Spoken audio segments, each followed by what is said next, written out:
Hi, and welcome to, for Christ's sake. Hi, and welcome to Red Flags. I'm your host, Natalie Norman. If you're just tuning in for the first time, I am single. I date monsters. I don't notice people's red flags. So I've asked some of my friends to help me out by telling me what some of their red flags are when they're dating, in hopes that I can become better at dating and spot them. As well, maybe you can learn something in your own dating adventures. Our comedian tonight is, he's so funny, so talented. He's done Just for Laughs. He's done Conan. He has done Winnipeg Comedy Festival.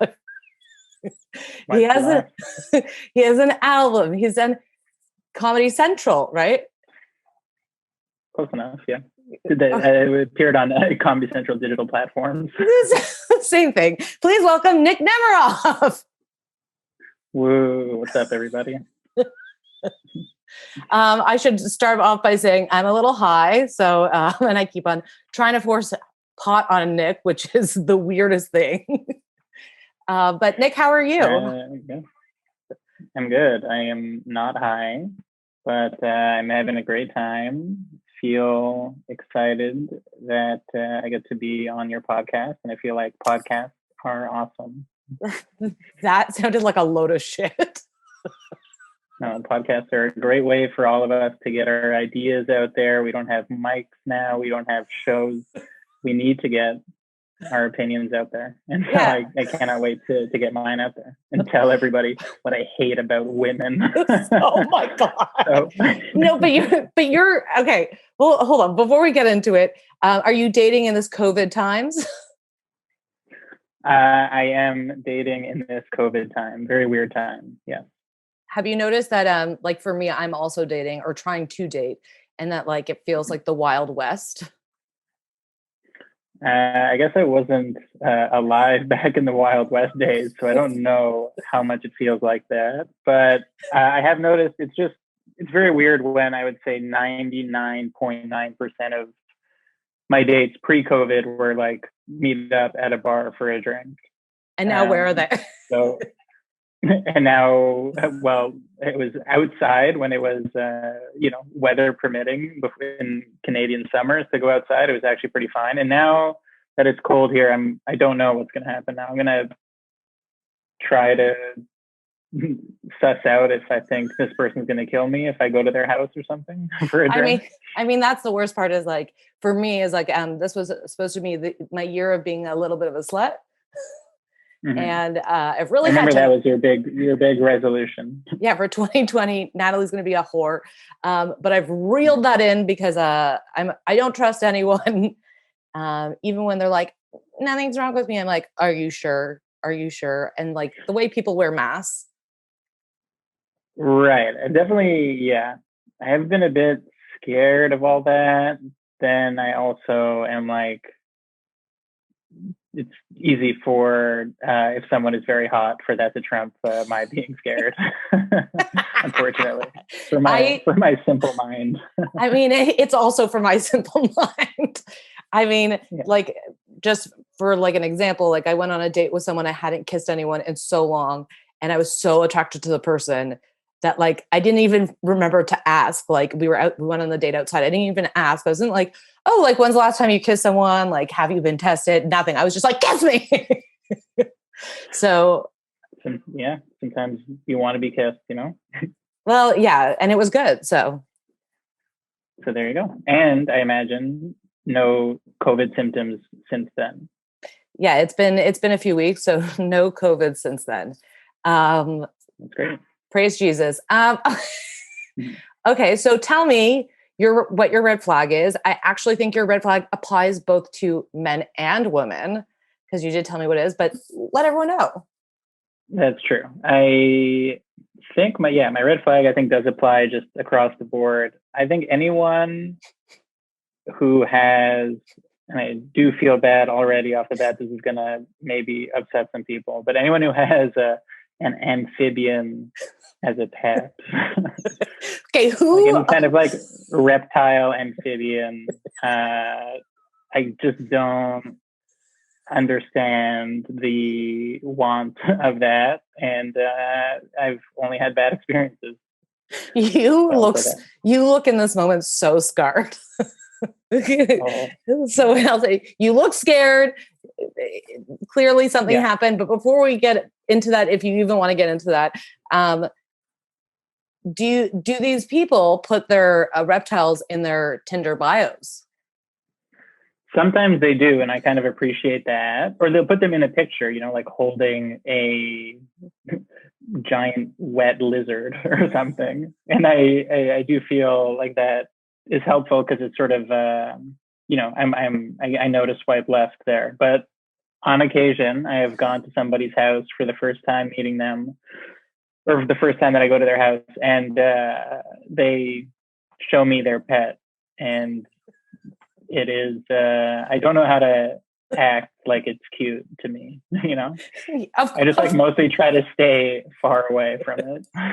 So wait, do you have a fear of reptiles, or which we all do, I think?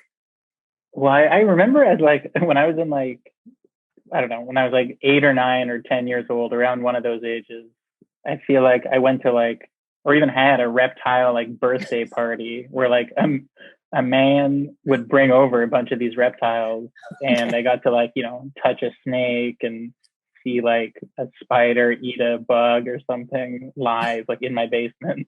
And I think at that point I knew that this was not going to be a sexually attractive thing for me. No shit.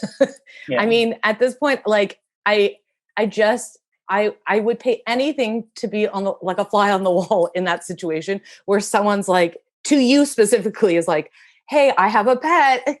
Are you want to see my pet? And you are expecting like a puppy or a cat. Oh. Yeah, I want that on the record. I love those. Yeah. Yeah, but so what's your face when someone shows you a reptile?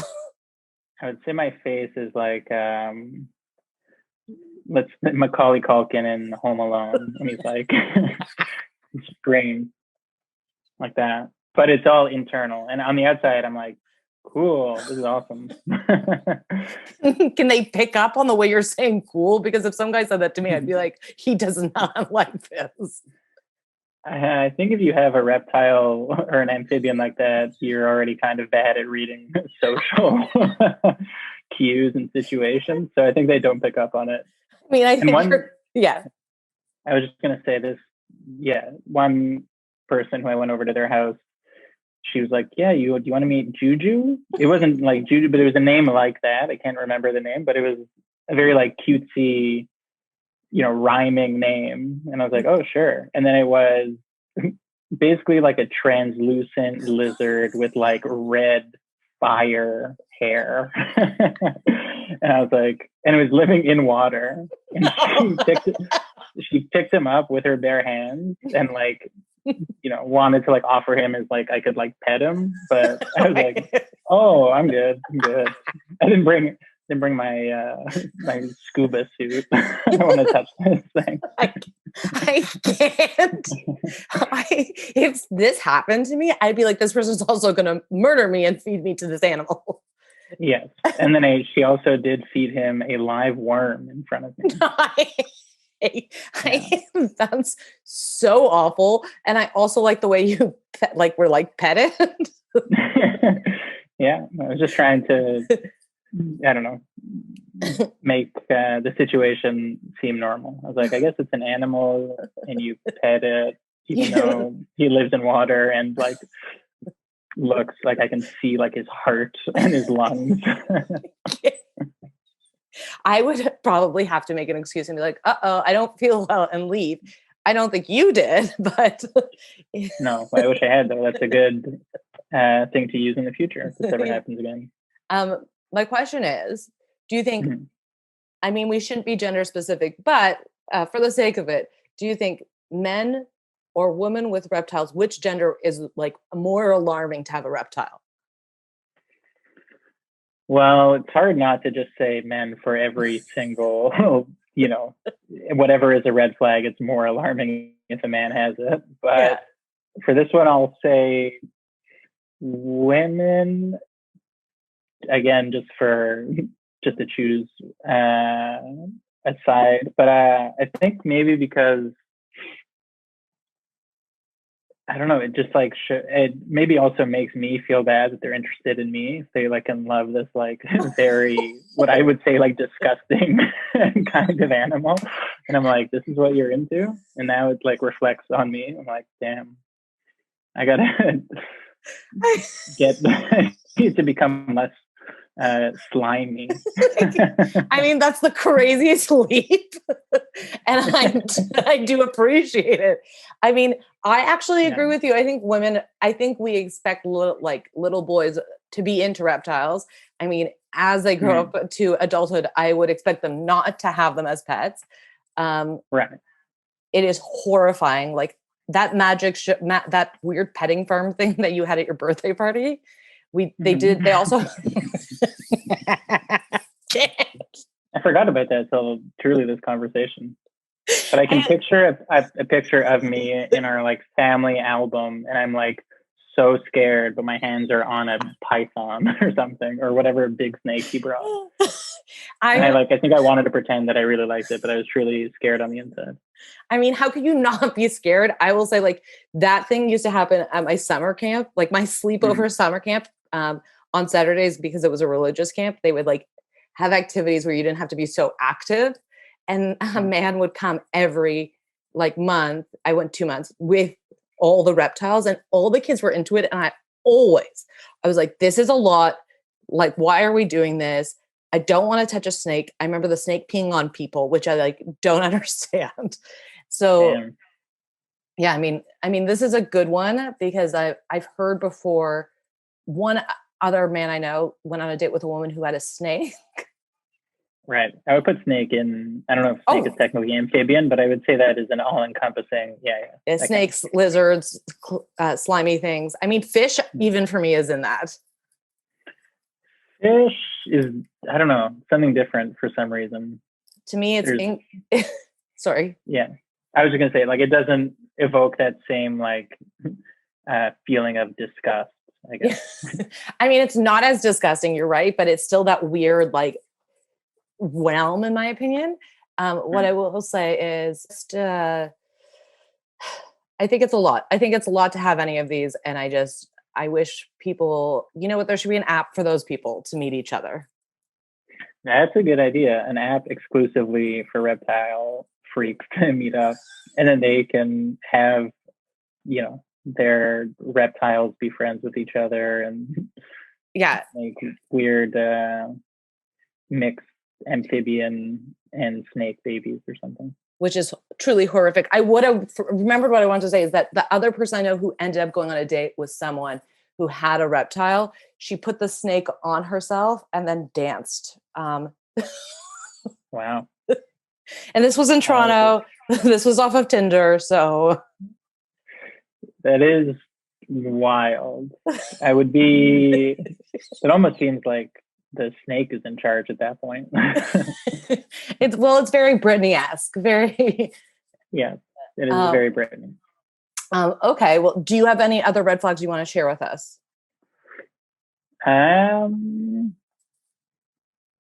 can't think of any off the top of my head, but I think, that was the main one I wanted to get off my chest. Yeah. And we appreciate it. And thank you for sharing a part of that story. We're not done the podcast yet. Now we're on to a part of the podcast that I truly love. And everyone likes better than I think the red flags part. But over the years, I've been on a few apps, Tinder, LinkedIn, Yelp, Uber, all the apps. Such a cheesy joke. What I love about stand-up is that when people say they met on an app, and then they say not a dating app. I love that joke, and I think more people should do it. Okay, but how many people have you met off Instagram or Twitter? So go fuck yourself. But not zero. Not me neither. Not zero. Anyways, so that's why. Anyways, I know it's a terrible joke. However, okay, so I've collected a few profiles I've come across on the apps from over the years. Ooh. I'm going to read you one of these profiles. You're going to tell me if this person has red flags, and if I swiped yes to them. Oh, I like this game. This is very good. Yeah. And then with you, because I'm running low on these profiles, I usually do too. The second one is I matched with this person, and this is the first message he sent me. So you're going to also tell me if that guy has red flags. Okay. Okay, so we're going to do the first one first. Let me pull it up. Okay, this is from Tinder. I'm going to read you the whole profile. This is from a long time ago, and here we go. He goes, I'm trying not to use their names. He's 37, went to Centennial College. He says his name, and then he goes, professional photographer / filmmaker / driver / musician and student at Centennial College, in brackets, court support services in Scarborough. But I've been living in downtown Old Toronto for 11 years and loving life. Love my place, huge backyard, porch, high ceilings, awesome hood, only 420 friendly people. Incredible red flag.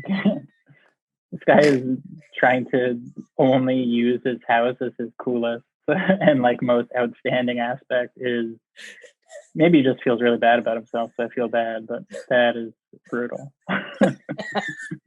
It's rough, eh? Yeah, I would say that is not a good profile choice. No. Do you have any tips for a good profile choice? Short and sweet. Maybe that's his tip. Yeah, and short. Like if you're able to, I would say be funny. But if you're not able to, do not try to be funny. that is truly a hate crime. Is when you're not funny, don't try it. Yeah. What I thought was I do agree. Now that we were talking about reptiles, and he was describing a place, I assumed this guy would have a reptile. Yeah, I could see it. Like a huge fucking king lizard. Yeah. He wants to put him on his shoulder and dance with the king lizard in front of you in his one bedroom or whatever however he described it. It's for sure. I mean, it's for sure a studio, so let's be honest. But huge backyard. Yeah. And a basement. What was I going to say? Do you think I swiped yes to this man? See, I don't get to look at him, because that is the deal breaker for all these things. If he's hot, then yes. But if he's not, just based off that profile, I would say no. I didn't. I saw the blaring. I didn't. I saw the blaring red flags in this one. Okay, smart. Okay, so smart. I'm dying to know who matches with them. Somebody who is easily persuaded. Someone who's 420 friendly and loves a good high ceiling. Yeah. Will admit that I once went home with a guy and he said this line. He goes, I've got an old Victorian. Do you want to see it? And I was like, absolutely. But you guys were already chatting beforehand. I met him that night. But still, that's just like, that's just like, do you want to come back? You didn't really, I imagine, went for the architecture. No, I did. I really love old homes. Okay. Way too much into my psyche there. Okay. So now we're going to, I matched with this guy. He sent me a message. I'm going to read it to you. It is a long message. You tell me if this is already red flag. Long message first, one off the bat. Okay, let's hear it. Do you want me to read it? I would love to hear it. I have almost, I don't know what would change my mind at this point. Okay. Good evening, Nat. You are lovely, very pretty. Next message. So how was your evening? Next message.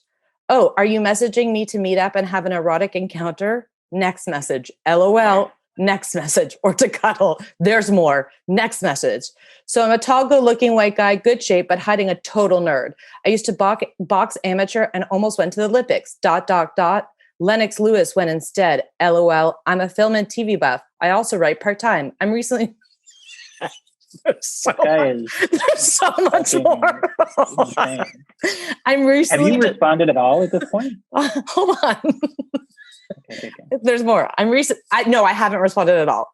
I'm recently divorced and I haven't been with a woman in a long time, so hope I'm not already blowing this. What are your interests, hobbies, fave TV shows, fave movie, ... favorite book? Oh my God, I'm making you fill out a questionnaire. Next message. You have sexy lips. Next message. Oh my God. Oh my God. So anyways, I'm a good guy, nice, and really want to gently bite your bottom lip. LOL. this segment is good on the podcast, but I can't imagine you would ever get anybody to be like, oh, that sounds normal. Sounds good. So this guy had red flags. I'd say this guy is Toyota red flag deal day level. That's what this guy is. Yeah, I got those messages just one after another. No time. There wasn't even time. It was almost like his head popped open and everything was spilling out. Wow. And I saw that, and I'll be honest. I mean, a part of me felt bad for him. Like, I know when they're like, you know, am in a divorce or just got divorced or like went through a breakup and stuff. It's like, okay, I get that. You know, you're coming at this from a more emotional place. Well, and it was like, I haven't been with a woman in a long time, which is like, it's like weird, but also I feel for him because like I understand what it's like to go through a dry spell, and I'm like this poor. I can't really relate to that. But. I actually feel like you can't, so go fuck yourself. Like that's the thing, you cannot. So screw you. But I have this awesome apartment. I mean, 13 feet high ceiling. Yeah, it's 420 friendly. Yeah, so that was a big no. What do you think is a good intro message? Because I've talked about this with other people, but like, what's your usual go-to, or do they message you? I don't know. Maybe I don't know which is more, but when I do message first, I usually am reluctant to give these tips, or like I'm embarrassed also that I'm like recognizing that this is a common thing. One thing I used to do was that I said, and I don't think this would work now, being now 30 years old, but when I was like 25, I wrote, I've never farted before. Or I would write, I've only farted once. And that would be the first message. And that would kind of get across that I'm, you know, not taking this very seriously. How often did that work? I will say I did eventually date somebody for 2.5 years off of using that as my first line. So worked successfully. Yeah. And then I've used, if they have a picture with an animal, like a dog or cat, I guess, I will say, I'm going to try to guess the name of this animal. And then I will try to guess it. I mean, that's actually a really fun intro. It's kind of fun. Well, you know what also has never worked, but I have tried multiple times because I do think it's funny. No matter what the person's name is, let's say their name is like Samantha, I'll be like, I will always write, wouldn't it be crazy if my name was also Samantha? But it literally has never even gotten a response. I'm like, what the hell? How many times have you tried that? I would say, let's say around 10 times. 0 responses. I keep thinking, I'm like, well, for sure this person will find it at least a little bit funny or, you know, insane to start off like that. Do they just unmatch you or just like never respond? I'm sure eventually unmatched, but yeah, certainly no response. I mean, personally, I think that's really funny. Like, I think it's at least a little bit funny. Yeah, like, I mean, maybe it's like a godsend that they're not responding because like clearly they don't have a sense of humor. Right. So sure. That's how I felt with the fart thing too. I was like, if they don't respond, probably, you know, I would like to be able to make jokes like this. So yeah, exactly. If they don't respond, it's not the worst. So hold on, sorry. I just feel like it's blurry for some reason. Whatever. We're at the end. Thank you. That's it. That's the whole podcast. Oh, thank you for having me on. Now it's clear. What? Yeah, we're back to video. Okay, before you go, can you tell everyone what your socials are? Yes, you can find me at Nick Nemeroff on Instagram and Twitter. And you can find my recently released album called The Pursuit of Comedy Has Ruined My Life, available everywhere, especially on Bandcamp. Yes, go get it on Bandcamp. Thank you so much, Nick. By the way, if you like this podcast, you can rate and subscribe to it and tell people about it. Your single friends, I think, would love this. You can follow me. Just saying, yeah. I'm agreeing with you. You can find me at Stalking Natalie on Instagram and Twitter. My tweets are illiterate. If you want to date me, just slide into my DMs, which is probably a red flag that I'm allowing people to slide into my DMs. And that's it. Thank you so much. Thanks, guys. Goodbye.